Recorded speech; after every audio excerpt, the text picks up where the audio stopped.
are in listen-only mode.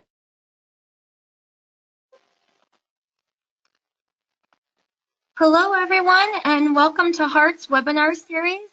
Thank you so much for joining us this evening, and I hope that you're enjoying the first official day of summer.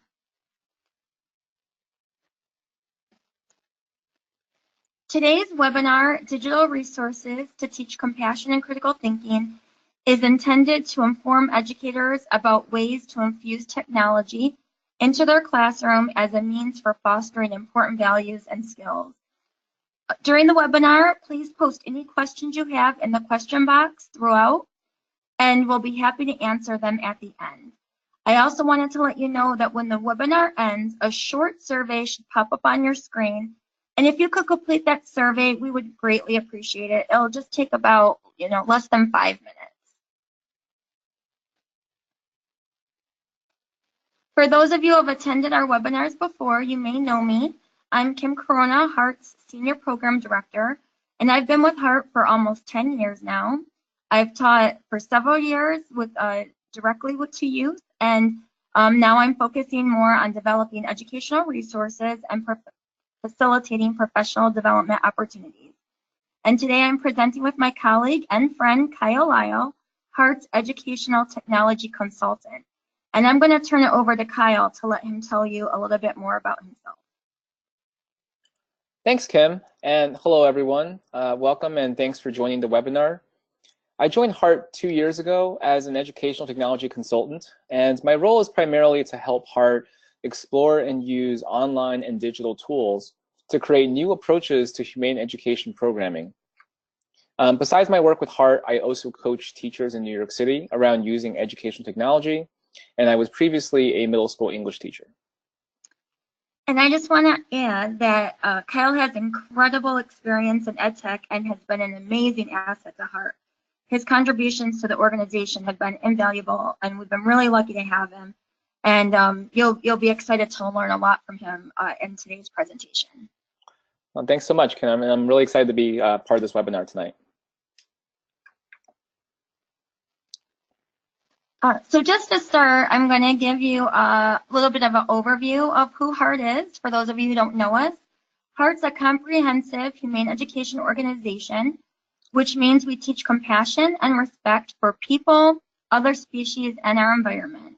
We have offices in New York, Chicago, Indianapolis, and Portland, Oregon, where we provide direct services for students from K to 12 in traditional and non-traditional learning environments. We also offer educational resources, including resource guides filled with ready-to-use activities and lessons, a series of webinars like the one we're offering now, available at no cost, a free-to-play educational game, which we'll be discussing in detail this evening, and in-person trainings that we offer across the country and virtually. You can find all our free resources at teachheart.org/library. Additionally, we provide consulting assistance related to teaching humane education and developing humane education programs. And lastly, we advocate for humane education in the educational and governmental sectors.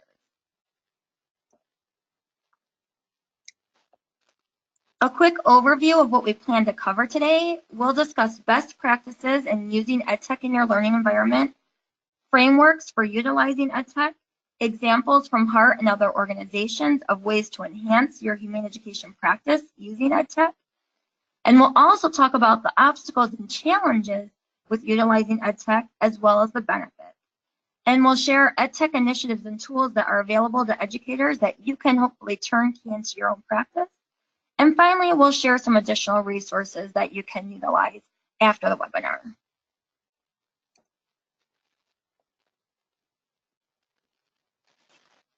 So we hope by the end of this webinar, you'll gain an awareness about tech-related humane education resources, learn about best practices for using various tech tools in your educational learning environments, and that you'll understand frameworks that are available for using technology more effectively. So before we dive in, let's define what educational technology is. Educational technology, or EdTech, is an umbrella term that can cover a wide range of technologies, such as the devices that we use, and very popular ones are smartboards and laptops and Chromebooks and iPads that schools use. The tools and programs that we use, such as the ones listed here, or new technology concepts such as virtual reality. Essentially, it is anything that can be considered a piece of technology and can be used to support learning.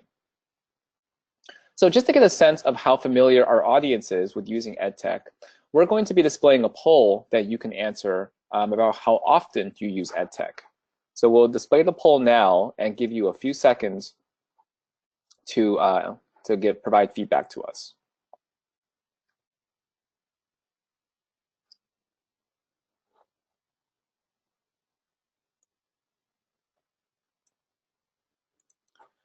Okay, thank you so much for responding to our poll, and I'm glad to see that we have a mix of educators in the room, and great to see that some of you actually use EdTech every single day. That's really great to see. Although I do always tell teachers that it's not important to use it every single day, and how often you use it doesn't directly relate to how effective the technology is. It's often more about how you use it and how thoughtfully you are about using it. But it's great to see that we have a good diverse group in the audience tonight. So just some quick statistics about the EdTech landscape in today's world, just to provide some context and background for our conversation. Overall, education technology has rapidly grown in the past few years as more and more schools adopt devices and programs and gain access to high-speed internet. By 2014, 94% of US schools had access to high-speed internet. And organizations like the Education Superhighway are working to ensure that all schools gain that capacity. Companies like Google have in recent years dominated the market share of the EdTech marketplace by offering low-cost efficient devices such as Chromebooks and popular programs such as Google Classroom. And teachers are increasingly adopting a mindset that pedagogy, or the art and science of teaching, must be considered first before using technology. And there is an increasing sense that to stay relevant, teachers need to learn how technology plays a supporting role in their classrooms. Two popular quotes that I hear often in my work as a coach is pedagogy first, technology second. And technology will never replace teachers, but a great teacher who uses technology will replace those who don't. And I think you see from both those quotes how important it is for us to be considering the instruction that we're using before the tools to support them. So some best practices of using EdTech. When thinking about how to use EdTech, it is important to always connect the technology that you are using to your learning outcomes.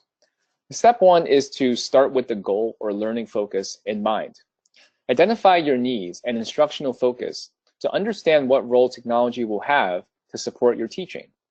For example, you may have a focus such as provide more opportunities to poll students about their opinions to foster better classroom discussions. This is a great goal, and from this goal, you can venture out and identify several tools that you can use to help you achieve your goal. And with so many tools out there, it's better to find a few tools that might meet your needs and to test them out. For example, for this goal, there are several tools that allow for polling, and they all offer different experiences.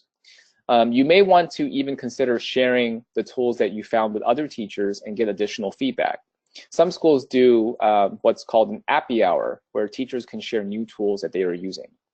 The next step is to narrow your goal and define what success looks like. Now that you have your tools that you're considering, you can really start to narrow down what the success criteria could be. For example, your goal might look like, I will use Nearpod twice a week in order to engage students better and use polls to conduct better classroom discussions. With your goal in mind, you can now start to implement the tool. And it's important to implement a tool with your learners and your students in mind. Think about what your classroom or learning environment's unique needs and challenges are. How many devices do you have? What training do students need? And when does the tool fit best within your scope and sequence?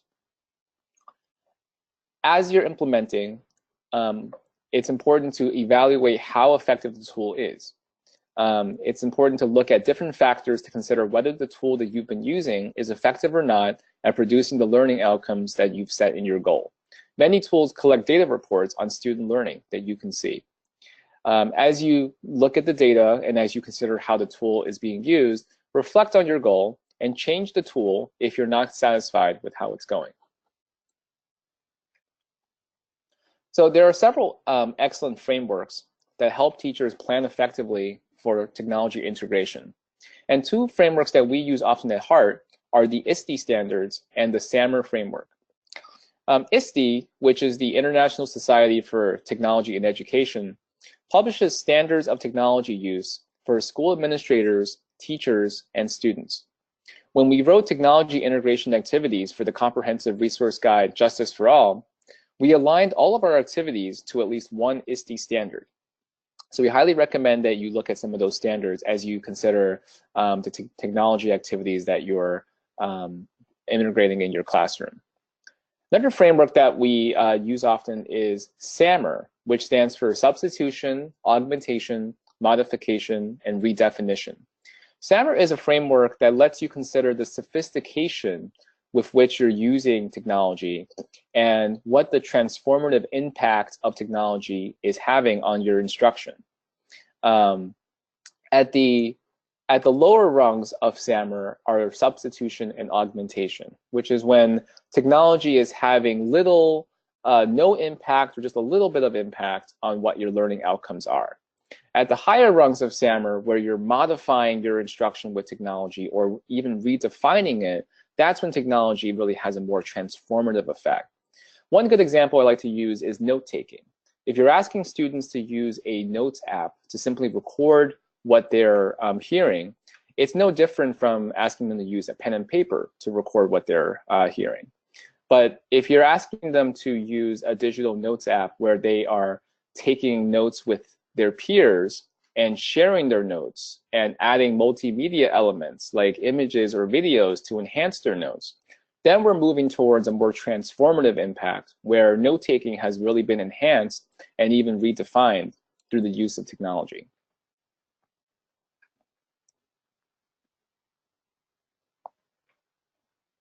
So we want to show you some specific examples of effective ways that we utilize technology to enhance our humane education content. As Kyle mentioned, we developed a resource guide called Justice for All. This is for K-5 students. And we developed lessons, and then Kyle was able to help enhance those lessons by providing extension activities utilizing technology. So we thought we'd just highlight a handful of the unique ed tech tools that we used in the guide that you can easily utilize in your own practice as well. So I'll describe each lesson we developed, and then Kyle will explain how the lesson was enhanced using ed tech tools. Our guide is divided into 5 themes, and we're going to discuss lessons from 2 of those themes.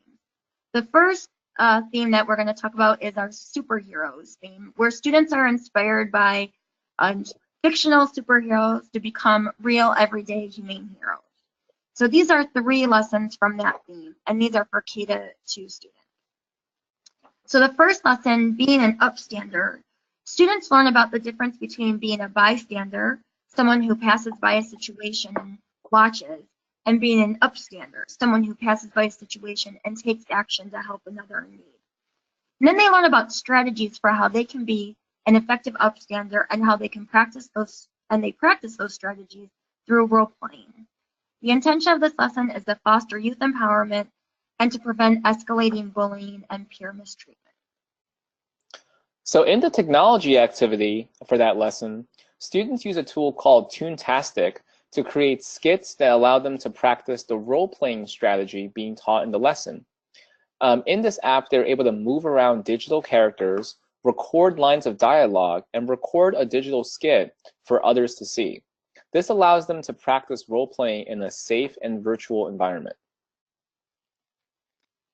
So the next lesson we want to talk about is called Thinking Outside the Box.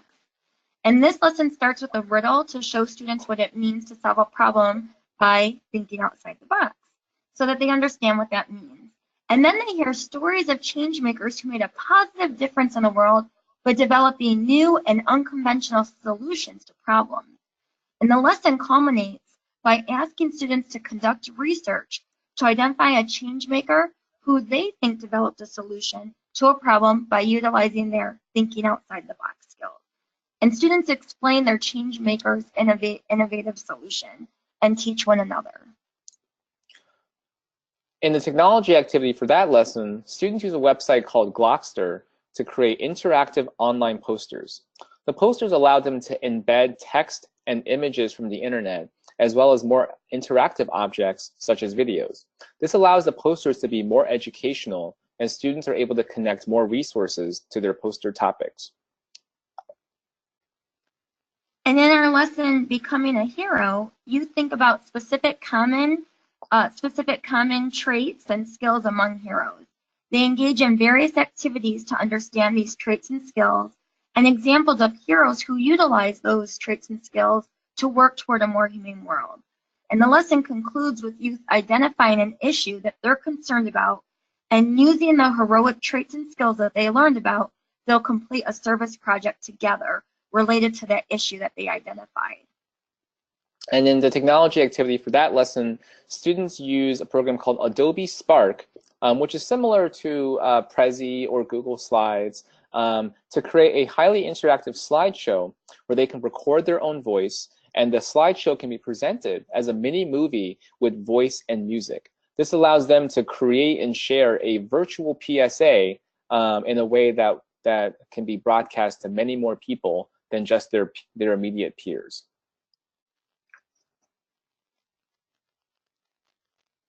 So we're going to also share some ways that we utilized EdTech in a couple of our lessons from our theme called the Empathy Connection in that same Justice for All guide. These lessons are for 3rd to 5th graders. So the first one I want to talk about is called A Day in the Life. In this lesson, students read stories about an animal's life in the 3rd person, and then they're challenged to rewrite the story from the animal's point of view. So they have to write in the 1st person by considering what the animal would say about their experience if they could speak using human language. So the technology activity for that lesson allows students to actually speak from the animal's point of view by pretending to be that animal.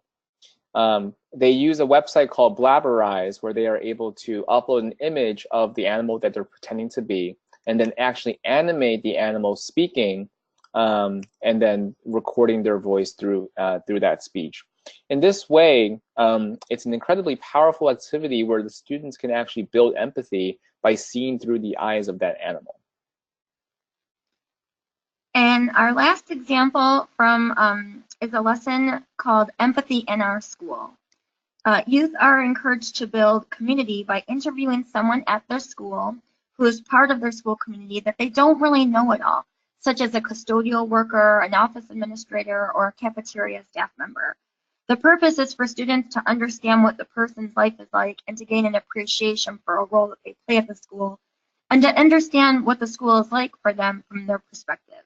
Students will write a mini biography about the person they interviewed and discuss how taking the time to develop empathy for someone they didn't previously know within their school fosters a culture of respect.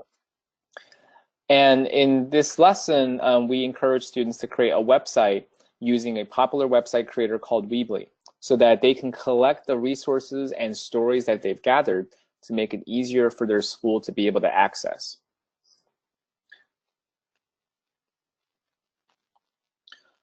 So now that we've described some of these lessons and ways that we've used EdTech in the lessons, it's important to mention that, you know, while these activities sound wonderful and they seem really enhanced by technology, we also realize that there are many challenges to implementing EdTech for many classroom teachers. The first challenge is access to devices, tools, or internet bandwidth. This has gotten better in recent years, but many schools still struggle to provide enough devices or have the budget to purchase tools. More budget-friendly devices like Chromebooks and free platforms like Google Classroom have made it easier to give students access. In addition, websites like Donors Choose also allow teachers to create a fundraising campaign for their classroom. and many teachers have used the platform to fundraise for programs or devices. And HEART recognizes that teachers don't always have the ability to pay for programs, which is why most of our educator resources are free. Another challenge is training for teachers and students. Schools don't always have the vision or the bandwidth to provide training for teachers and students to use technology. Luckily, many tools and programs have online training courses, and it's easier than ever to become certified in various programs. One of the tools that we have used a lot to enhance our lessons is Nearpod, and Nearpod actually has a teacher certification program that's free to get certified in. So if you are using tools and programs, be sure to look at whether there are free trainings and support available online for those. Another challenge is teaching digital citizenship and responsible use. As students use more and more technology, digital citizenship and the safe and responsible way to use technology becomes more important to teach students. If this isn't a concern for you, then we recommend that you look into organizations like Common Sense Media, who focus on digital citizenship, as well as the ISTE standards, which reinforce responsible use of technology. And finally, the last challenge is aligning to curriculum. It is important, as we mentioned before, to align your technology use to your classroom and curriculum. By starting with the goals in mind, you can plan better for how technology fits within your existing classroom practices. So while Kyle shared some of the obstacles to utilizing EdTech, we hope that it doesn't discourage you, because if you are able to overcome these very real challenges, there's a lot of benefits to using technology to teach humane education, to foster compassion and empathy, and to encourage critical thinking. I think it's imperative to provide multiple pathways to learning to help youth understand information by learning about it in different ways, and to aid students in remembering content, and to provide opportunities to develop different ways of receiving information within learners. Technology is a means to learning in and of itself, and it provides a medium for offering multiple pathways to learning. Technology allows us to use powerful media such as images, video, and audio to bring youth closer to the topics being explored. And it's an effective way to engage students in learning. We can bring content to life in creative ways, such as through an educational game or virtual reality, and it's a mechanism for creating new ways to disseminate information that meet students where they are at in this ever-changing world.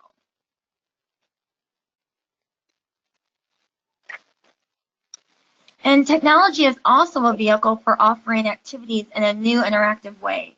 It can be a venue for encouraging collaboration or individual learning that's self-paced. Teaching via technology can reach a broader audience than in-service teaching. And we're not in any way saying that it replaces in-service teaching, but that it can be supplemental to in-service teaching and to complement it. And lastly, offering humane education content using technology allows for the ability to easily share it with other educators who want to offer humane education in their own practice.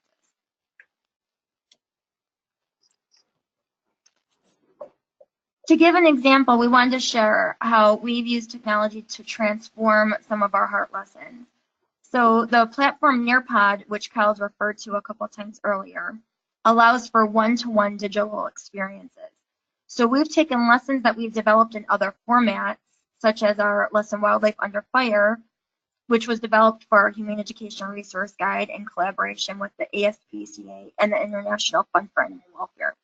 And we changed that lesson using technology to offer another option for how one could teach the same content. So in the Humane Education Resource Guide, it was just a hard copy, regular lesson plan with handouts. And with the technology, it changes how you can teach that lesson. So in Wildlife Under Fire, there's stories about endangered species. And through Nearpod platform, youth are able to engage in these stories in a variety of new ways. For example, one story they read on the platform and then they discuss questions with a partner.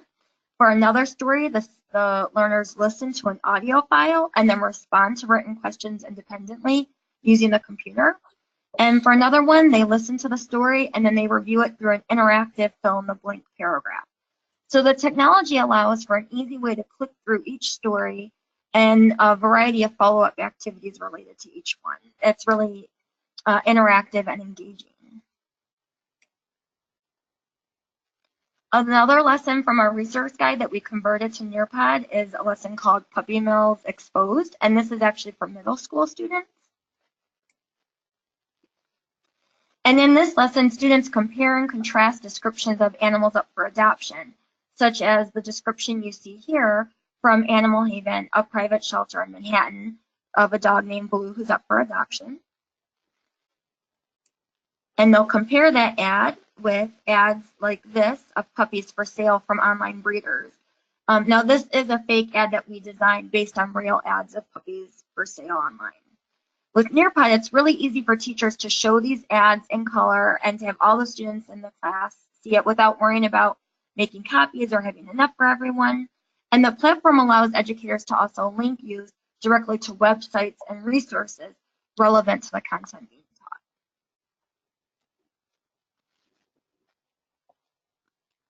And this platform also gives educators an opportunity to give their group a poll where each student can answer anonymously. And that takes away the power of influence when asking a question, and it reduces judgment if there's a student in the classroom who's responding in the minority, or maybe they're the only student who feels a specific way. And as the follow-up to the poll, the group can then discuss the results. And it's a great tool for discussing differences of opinion and providing a space for critical thought.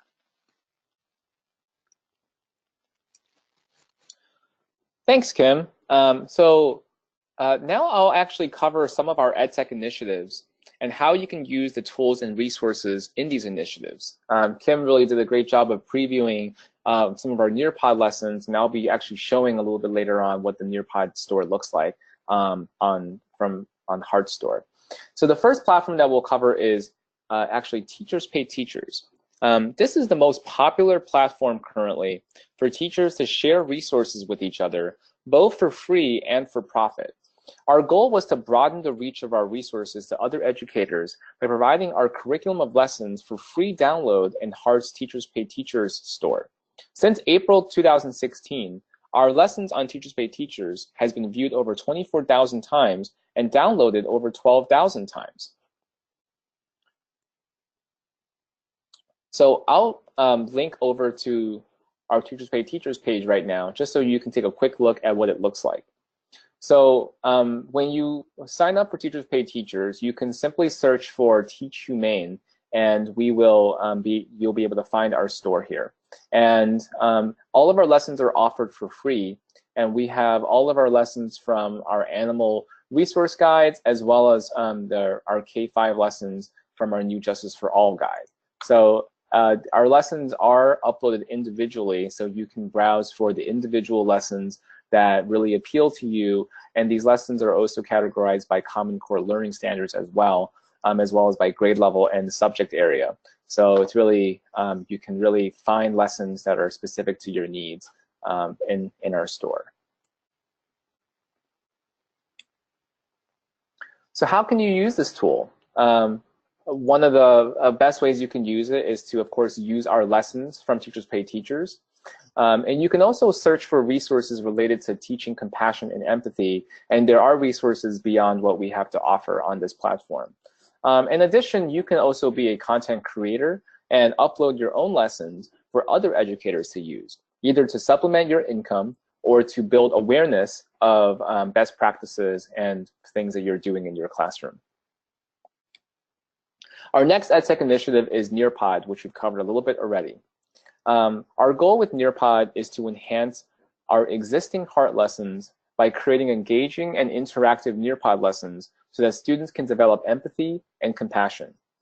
We've published 6 lessons so far, and over 14,000 students have already used our lessons.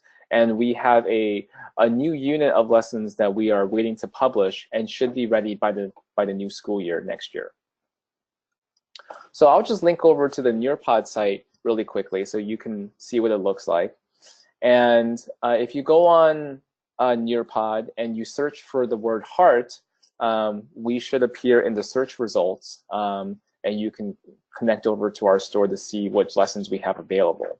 As you can see, we do have our 6 lessons here, and they are all free to use. And our most popular lesson is the one that Kim already described a little bit, which is Wildlife Under Fire. So for all of these lessons, you are able to access them for free, add them to your library, and use them with your students. So we really highly encourage you to do so.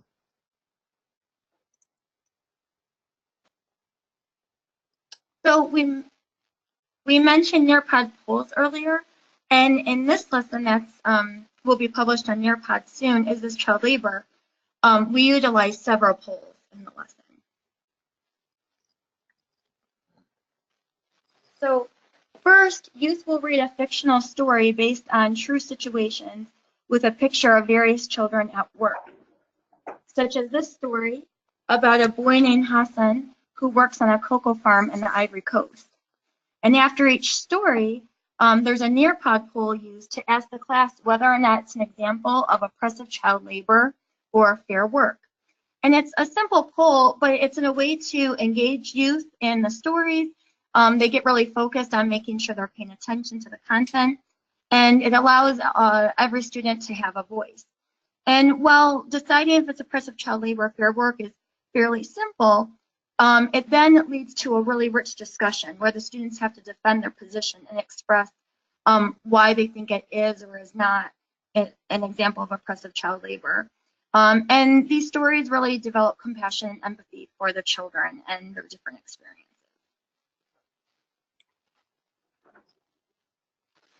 In our lesson, Farm Animals Have Needs Too, we ask youth to actually draw a picture of a farm using the platform with draw activities. And students will typically draw, an idyllic farm in the countryside, and then we reveal the conditions inside of large-scale factory farms. And youth are pretty shocked to find out what the lives of farm animals are like and how they're really different from what they envision. One really unique feature of this particular Nearpod lesson is that we use a feature called Field Trip to let students explore 360-degree images. So in this lesson, youth are able to explore a family farm and a factory farm. And they're able to compare the open pastures of the family farm to the crowded and confined conditions of the factory farm. And both are in both places, students are exploring them through what is essentially a virtual reality view of both places. So it really immerses them and allows them to have a very real-world perspective into these things rather than just hearing about them or reading about them.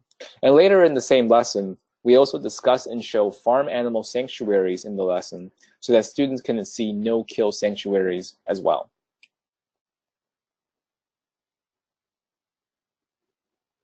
In the lesson, Children Just Like You, we have a guided visualization that's narrated through the platform to help youth envision a day in the shoes of a child migrant farm worker, again, to help encourage empathy and compassion.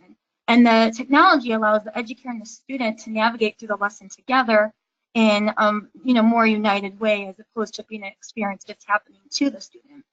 And students can use headphones to listen to the guided visualization in a more intimate way than they might otherwise without the technology. And they can really focus on the story and listen to it. So how can you use this tool? We absolutely encourage you to use HEART's lessons to teach about humane issues affecting people, animals, and our environment.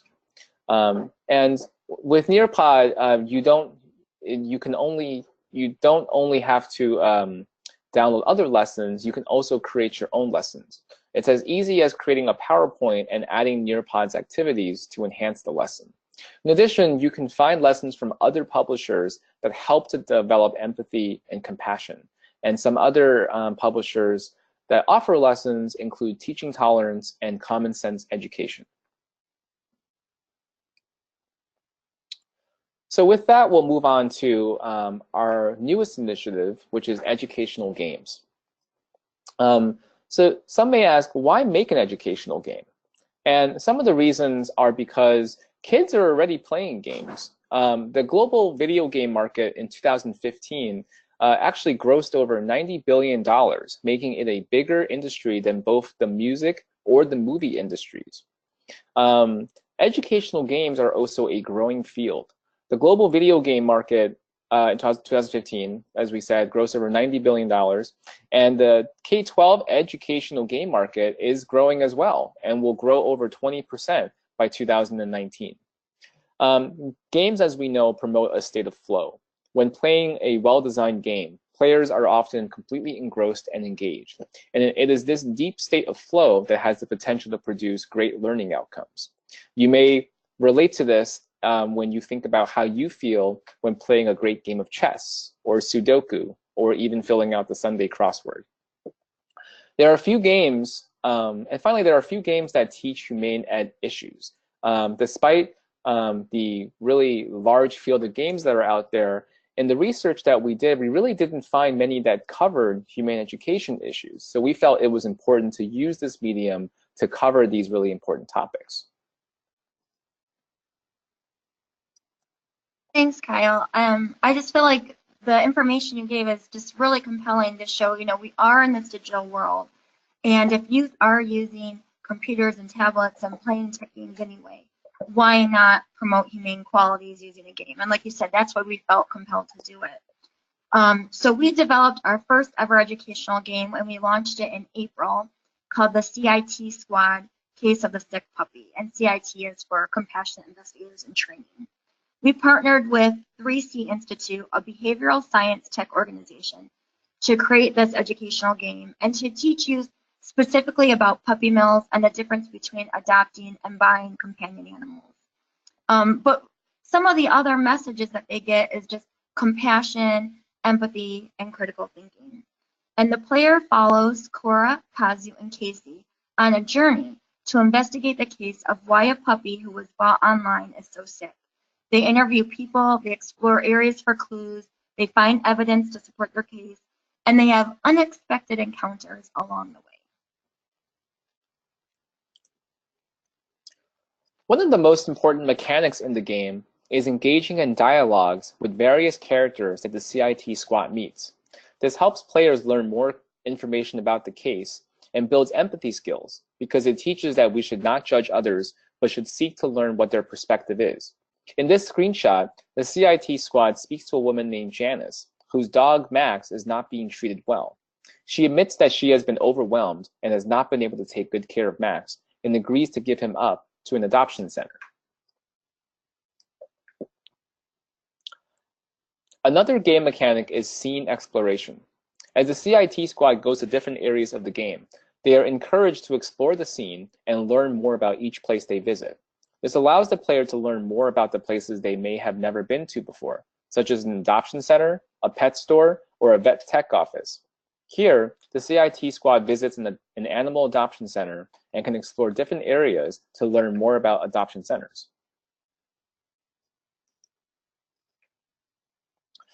And we also built several mini games to keep the players engaged throughout the game. So we are excited to offer Heart's game for free, and to really hope that many students are able to play our game. To support students and teachers in using our game, we have produced lesson materials for teachers to introduce the game, as well as discuss the game after students play. We also encourage you to explore other educational games from game publishers such as BrainPop and Power My Learning.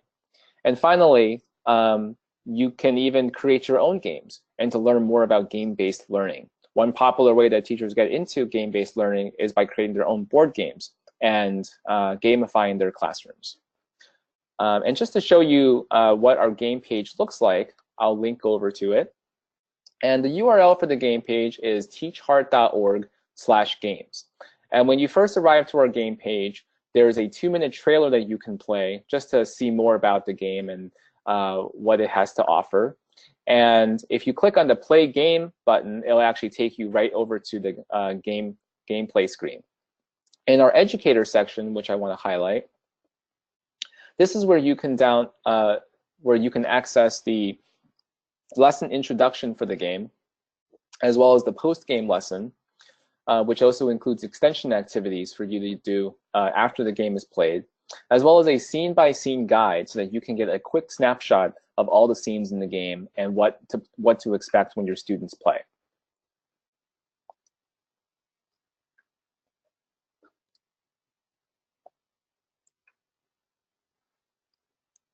So we hope that we have shown you tools that you can utilize in your own teaching practice. And to close, we wanted to share some final resources with you. Here are some additional resources to explore. If you're interested in virtual reality and integrating that into your classroom, you may want to explore Animals of Farm Sanctuary. That organization has a fantastic website with 360-degree videos and images that allows you to virtually visit their farm animal sanctuaries. We encourage you to visit the Heart Library page on our website, where we have collected all of our teacher resources, including everything that you've seen in this webinar, in one easy-to-navigate place. If you're interested in exploring more EdTech tools, one of my favorite guides for teachers is the Technology for Teachers guide published by Jennifer Gonzalez from her blog, Cult of Pedagogy. This guide is updated on an annual basis and really does a great job of featuring many tools and what their instructional purposes are. And finally, we encourage you to follow up with the two frameworks that we identified in this webinar, the ISTE and SAMR frameworks, so that you can meaningfully integrate EdTech into your classrooms.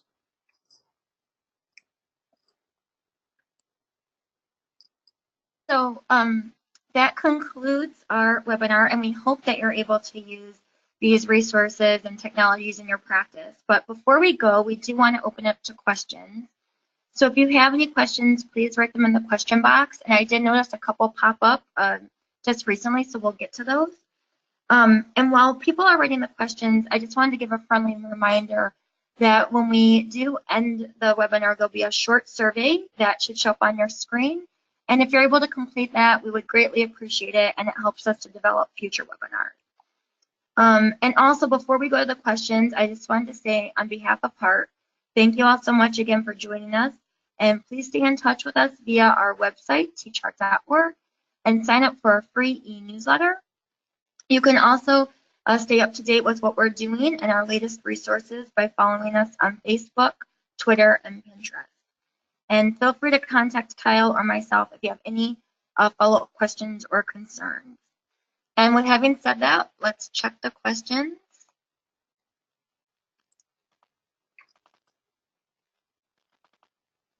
So the first question, okay, the first question I see says, I'd like for some of my coworkers to have access to this webinar. Will there be a shareable link I can email to them? So that's a great question. I'm really glad that you want to share with your coworkers, and it will be archived on our website. I'm not sure how quickly we'll be able to get it up, but we usually try to do it within a week. So stay tuned for that, and when we do put it archived on our website, we post it on Facebook as well. And the next question says, I'd like to do an interdisciplinary project with our tech department. I teach English language arts. Once my students learn about these real-world issues in my class, could they create an educational game as part of the technology class? Do you know of apps that allow students to build their own educational games? So I'm going to turn that question to Kyle. Thanks, Kim. And I'm not an expert in helping students produce their own games, but and thanks for asking that question, Samantha. But what comes to mind is that there are tools that do allow students to create games, some of which teach game design as well. And a popular one is Game Star Mechanic. That one teaches game design, and within the curriculum there, students can also have the tools to make their own game. There are some other more easy ways to create game-like experiences. There are some websites like Kahoot and Quizzes that offer the ability to create trivia-style activities that really feel very game-like. So that could be an easy way to create trivia games based on the real-world topics that your students are exploring.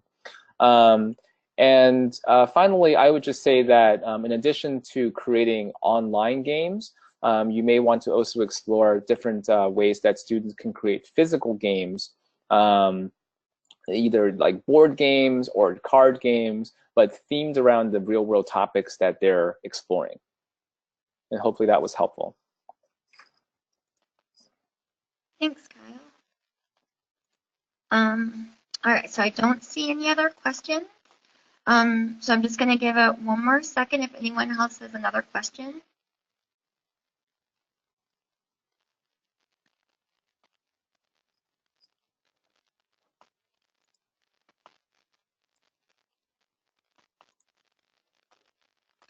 Okay, so I just want to let you know again, if any questions or concerns come up, please feel free to contact us. We'd love to hear from you.